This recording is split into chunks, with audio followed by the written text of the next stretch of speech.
เป็นจะได้เสียงเพลงเสียงรำที่ได้ประกอบตอบสนองให้เนาะความมวลความซื่นก็ว่ากันไปเนาะก็ถือว่าระยะที่2นี้เป็นระยะบรรยากาศม่วนๆมันอีกคือเก่าเช่นเคยเด้อ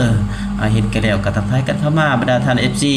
เนาะคือว่าตอนนี้กำลังพักผ่อนหย่อนกายเลิกจากเวียกจากงานเนาะก็ถือว่าพักผ่อนรับประทานอาหารเที่ยงแซ่บๆหวานๆเนาะก็ถือว่าเปิดเพลงไปนำฟังเพลงไปพร้อมทักทายสวัสดีรายการบ่าวน้อยเนาะเพื่อตอบสนองให้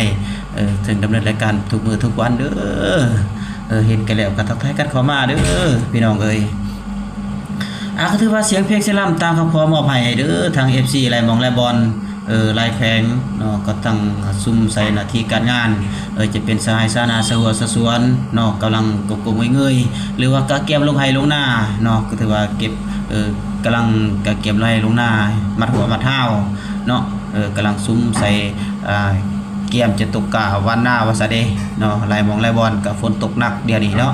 เป็นจังได๋ก็รักษาสุขภาพกันเด้อพี่น้องเอ้ยเนาะ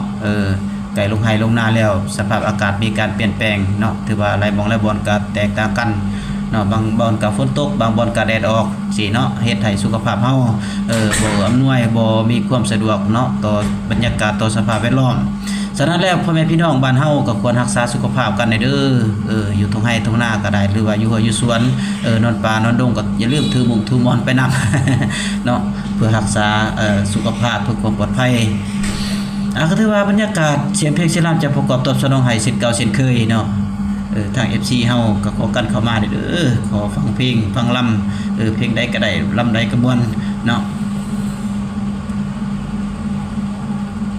อาชีพตอบสนองให้ม่วนๆเนาะเป็นไอ้น้องคันว่าสิบอกได้บ่อยากฮู้เหตุผล